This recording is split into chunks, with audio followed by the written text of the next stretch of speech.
Hello बच्चों, कैसे हैं आप सभी। आशा करता हूँ आप सभी अच्छे होंगे और स्वस्थ होंगे।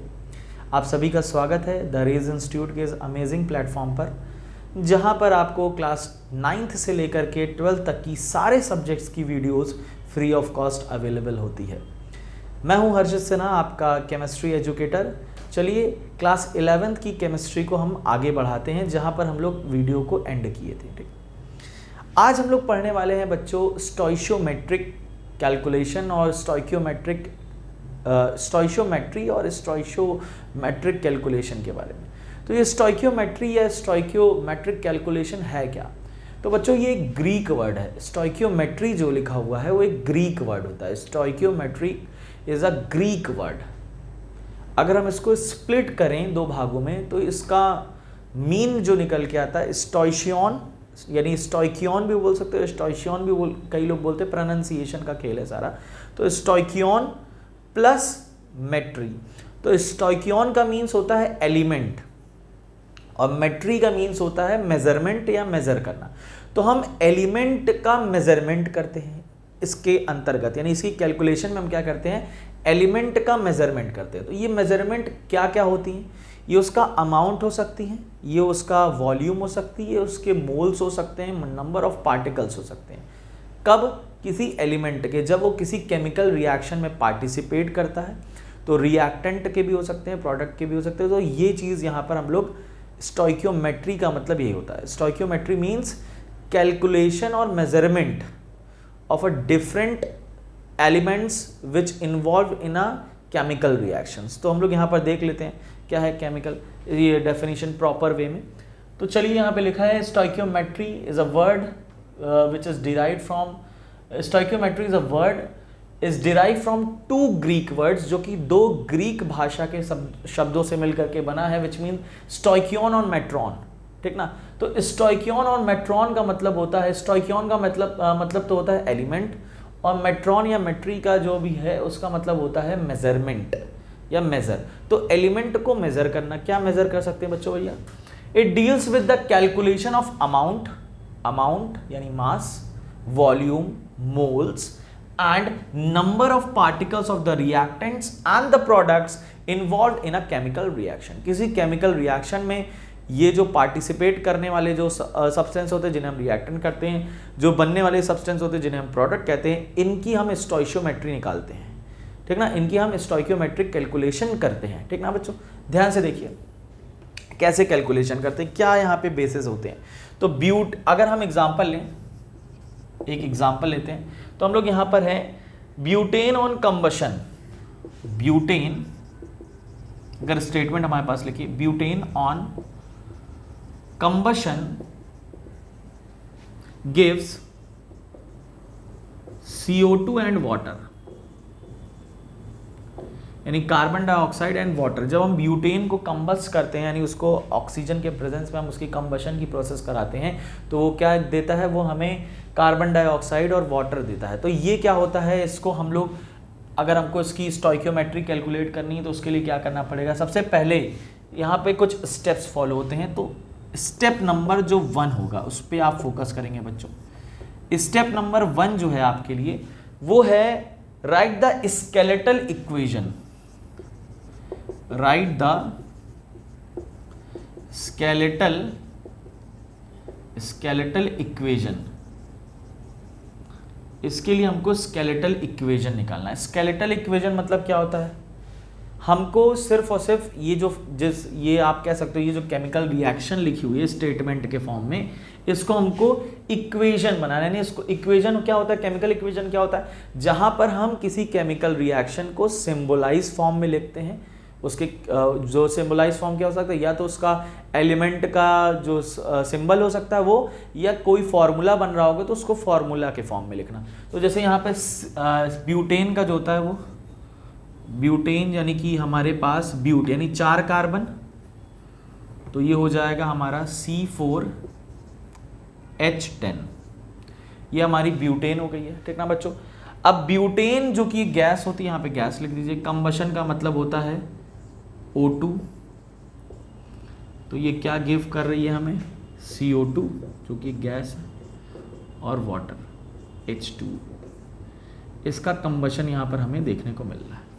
क्लियर है बात, ये भी यहाँ पे गैसियस फॉर्म में ही लिबरेट होगी, तो यहाँ पर ये हमें H2O यहाँ पर फाइंड आउट हो रहा है। ठीक, अब ध्यान से देखिए बच्चों, दूसरा जो स्टेप होता है, पहले हमने स्केलेटल इक्वेशन लिख लिया, दूसरा जो स्टेप है वो यहाँ पर है balance the equation. Step number 2, step number 2 के अकॉर्डिंग हम लोग क्या करेंगे, balance the chemical equation. Chemical equation को हम क्या करेंगे, बैलेंस करेंगे। तो ध्यान से देखिए, अगर हम इस पूरी यूनिट में बच्चों C4H10 ऑक्सीजन है, CO2 है, पूरा लिख लेता हूँ H2, अगर हम यहाँ पर 2 से मल्टीप्लाई कर दें बच्चों, 2 से क्यों मल्टीप्लाई कर रहे हैं बच्चों, कि यहाँ पे अगर चलो ऐसे बैलेंस करके दिखाते तो सिंपल हमारे लिए ये रहेगा, जब फ्रैक्शनल में नहीं रहता, अगर हम यहाँ पर देखो डायरेक्ट करते हैं तो ये हो गया 4, तो 4 CO2 यहाँ पर हो गई, और हमारे पास 4 यहाँ पे कार्बन है, 4 कार्बन यहाँ पर भी हो गया। हाइड्रोजन कितनी है हमारे पास, यहाँ 10 है, ठीक ना, तो हाइड्रोजन यहाँ पर 5 का मल्टीप्लाई करेंगे तो 10 हो जाएगी। ऑक्सीजन 4 2 ज़ा 8, और 8 और 5 कितनी हुई 13, यहाँ पर कितनी है 2, तो इसको 13/2 भी लिख सकते हैं, जिससे ये 13 हो जाएगा, कट जाएगा। लेकिन ये फ्रैक्शनल फॉर्म में हो गया, तो इसको हमको और फ्रैक्शनल फॉर्म में नहीं लिखना है, ठीक ना। तो यहाँ पर इसके लिए क्या करते हैं, हम एक और बैलेंसिंग कर सकते हैं, आपको ये भी कर सकते हो, ठीक है ये भी, लेकिन हम इसको इस्तेमाल नहीं करेंगे, हम दूसरी इस्तेमाल करेंगे। ध्यान से देखिए, इसके लिए हम क्या कर सकते हैं, यहाँ पर हम इस पूरे इक्वेशन को बैलेंस करना है, तो हमको इसको 2 से मल्टीप्लाई करना है। तो अब हमारे पास 8 कार्बन हो गई है और 20 हाइड्रोजन्स हो गए हैं। तो हम यहाँ पर क्या करें, 8 से मल्टीप्लाई कर लें, तो 8 कार्बन हो गई है, 20 है हमारे पास क्या, हाइड्रोजन, तो यहाँ पर 10 से मल्टीप्लाई कर दें तो ये हो गई 20 हाइड्रोजन्स। ऑक्सीजन देखिए यहाँ पर कितनी है, 16 और 10 26, और यहाँ पे आपको क्या करना है, सिर्फ 13 से मल्टीप्लाई करना है, तो 13 दूनी हो जाएगा आपका क्या, 26। तो ये हो गई हमारे पास टोटल ऑक्सीजन, उधर भी 26 और इधर भी हमारे पास टोटल ऑक्सीजन क्या हो गई, 26 हो गई। दोनों जगह पे ऑक्सीजन क्या हो गई, 26। ये स्टेप नंबर 2 था हमारा, ध्यान से देख लीजिए, फिर इसके आगे मैं बताता हूँ आपको। चलिए बच्चों, तो यहाँ पर स्टेप 2 हो गया हमारा। अब देखिए, ये यहाँ पर जो मल्टीप्लाई करे हो, जैसे आप मैथ में भी आप जानते हो, किसी मल्टीप्लाई करते हो किसी वेरिएबल के आगे नंबर से, तो उसको कोफिशिएंट कहा जाता है। उसी तरीके से यहाँ पर जितने भी ये आपको नंबर्स दिख रहे हैं, इनको बोलेंगे हम स्टोइशियोमेट्रिक कोफिशिएंट। तो ये क्या है, ये सारे के सारे स्टोइकियोमेट्रिक कोफिशिएंट कहलाएंगे। ठीक, इसके बाद हम लोग स्टेप नंबर 3 पर चलते हैं। स्टेप नंबर 3 जो होता है हमारा, वो हमारा होता है observe the stoichiometry. Observe the स्टोइकियो या स्टोइशियोमेट्री, ये कैसे ऑब्जर्व की जाएगी। अब यहाँ पर कुछ स्टेप्स फॉलो होते हैं, ठीक ना, इसको हम लोग लिखते हैं फटाफट। कैसे लिखेंगे, तो ऊपर आप स्क्रीनशॉट ले लीजिए, अपने ले ही लिया होगा, इसको मैं हटाता हूँ, फिर यहाँ पर हम लोग कुछ इसको देखेंगे। तीसरे स्टेप, चलिए इरेज, ये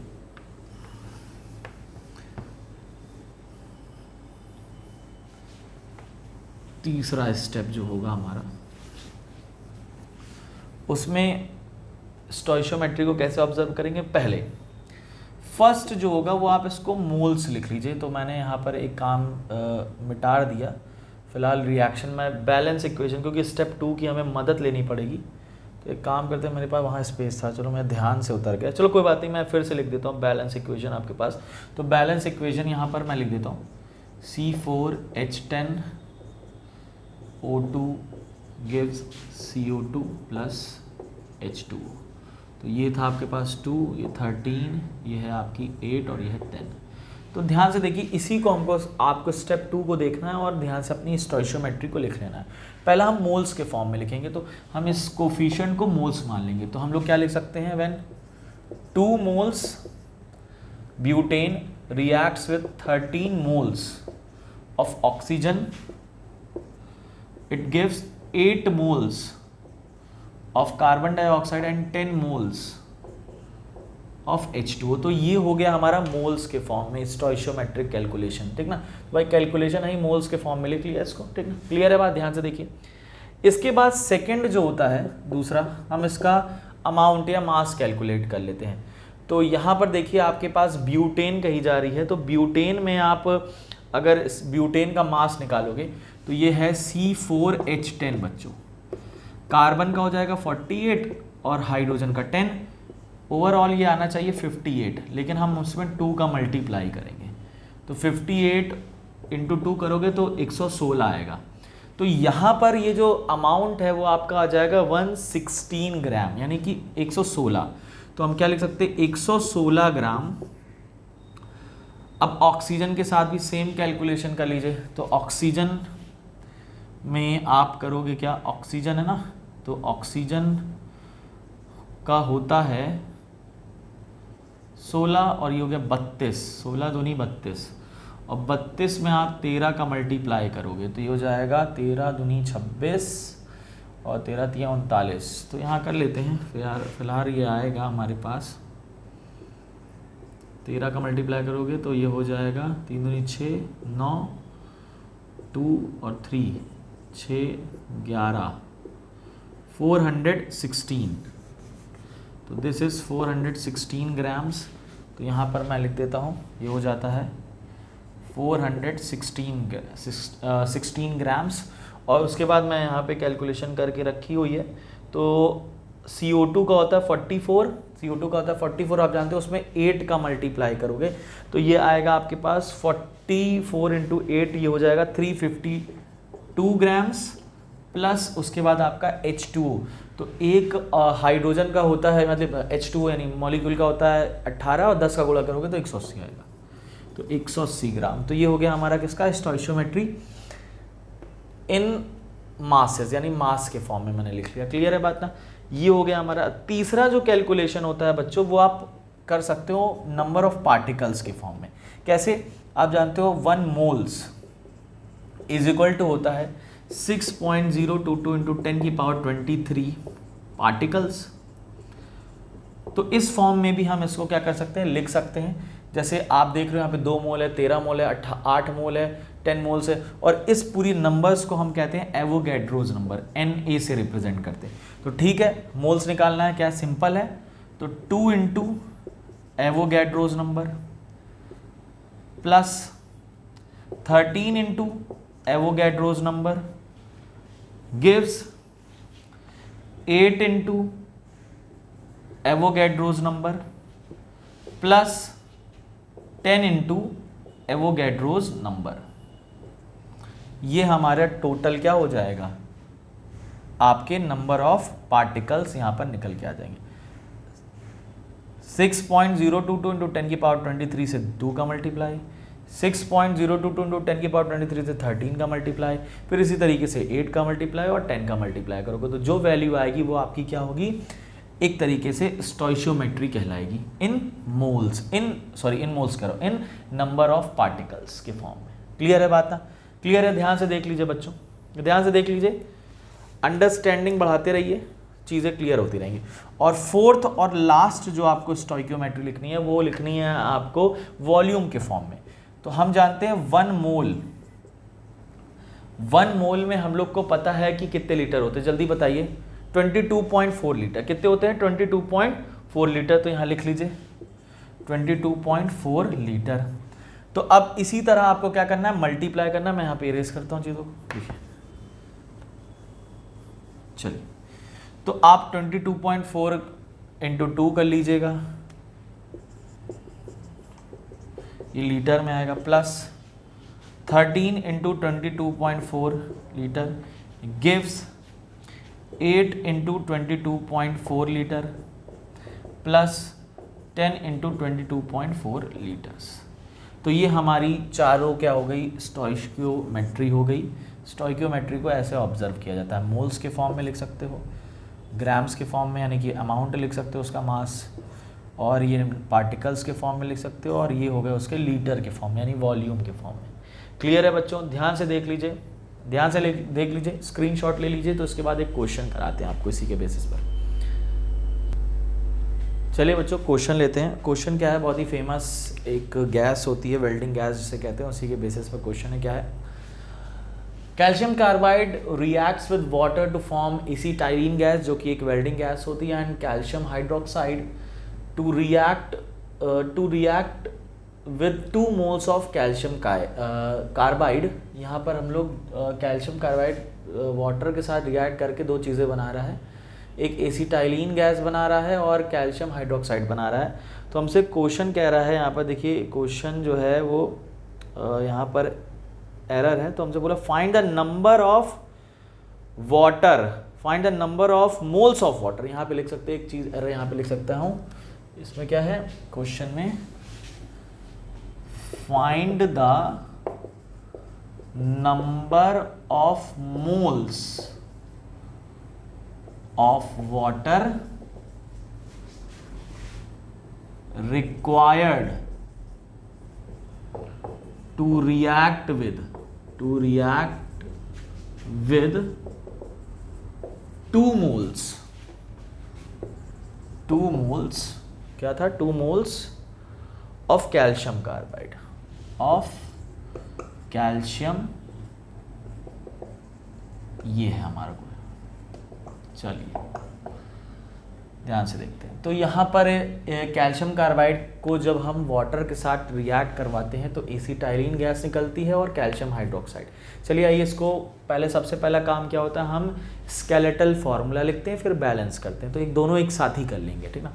तो calcium carbide CaC2, calcium carbide का ये फार्मूला होता है। चलिए ये रिएक्ट कर रही है वाटर के साथ, यानी H2O के साथ रिएक्ट कर रही है। बन क्या रहा है, एसिटाइलिन गैस, जिसे हम अपनी इथाइन भी कहते हैं। तो ये हो गई C2H2, साथ में हमें कैल्शियम हाइड्रोक्साइड यानी कि CaOH का ट्वाइस ये मिल रहा है वाटर के साथ। तो ये काफ़ी एक्सोथर्मिक रिएक्शन होती है, बहुत ही हीट इवॉल्व होती है इसमें। तो ये है हमारे पास क्या, इक्वेशन अपनी, ठीक ना। अब ध्यान से देखिए, सबसे पहला स्केलेटल इक्वेशन लिख ली। अब दूसरी बात है, हम लोग इसको बैलेंस करेंगे। तो बैलेंस करने के लिए क्या है, देखिए यहाँ पे कैल्शियम कितनी 1, उधर भी कैल्शियम 1 है, यहाँ कार्बन 2 है, इधर भी कार्बन 2 है, हाइड्रोजन यहाँ 2 है, वहाँ 4 है। तो हम लोग क्या करते हैं, यहाँ पर 2 से मल्टीप्लाई करते हैं। तो हाइड्रोजन यहाँ 4 हो गई, उधर भी कितनी हो गई, 4 हो गई। चलिए अब आते हैं ऑक्सीजन। तो ऑक्सीजन यहाँ पर है 2, वहाँ पर भी है 2। तो ये इक्वेशन तो हमारे पास बैलेंस हो गई है। ध्यान से देखिए इक्वेशन क्या है, इक्वेशन इज बैलेंस नाउ। तो जब इक्वेशन बैलेंस हो गई है तो तीसरा हम लोग स्टेप क्या करते हैं, स्टेप हम लोग थर्ड करते हैं, इसकी स्टोइकियोमेट्री लिखते हैं। तो स्टोइकियोमेट्री लिख लेते हैं। चलिए भैया मोल्स के फॉर्म में, क्योंकि हमसे क्या पूछा है, number of moles of water required to react. तो हम मोल्स के फॉर्म में लिखेंगे, ठीक ना, क्योंकि हमसे सारी चीजें किसमें पूछा है, मोल्स। तो मोल्स क्या है भैया, 1 मोल है ये कैल्शियम कार्बाइड, 2 मोल पानी के साथ रिएक्ट कर रही है, तो 1 मोल एसिटाइलिन बन रही है और 1 मोल ही क्या बन रही है, कैल्शियम हाइड्रोक्साइड। तो हमसे क्वेश्चन में क्या पूछ रहा है, हमसे क्वेश्चन में कह रहा है find the number of moles of water. क्या कह रहा है, number of moles of water to react with 2 mole of calcium carbide. बहुत अच्छे, 2 मोल ऑफ कैल्शियम कार्बाइड। तो हमारा कैल्शियम कार्बाइड और 2 मोल वाटर का रिलेशन, यानी कि यहां पे समझिए, चलिए इसके अकॉर्डिंग देखिए। तो हम क्या कह रहे हैं, हमारे पास 1 मोल ऑफ क्या है, calcium carbide react with 2 moles of water H2O के साथ रिएक्ट कर रही है।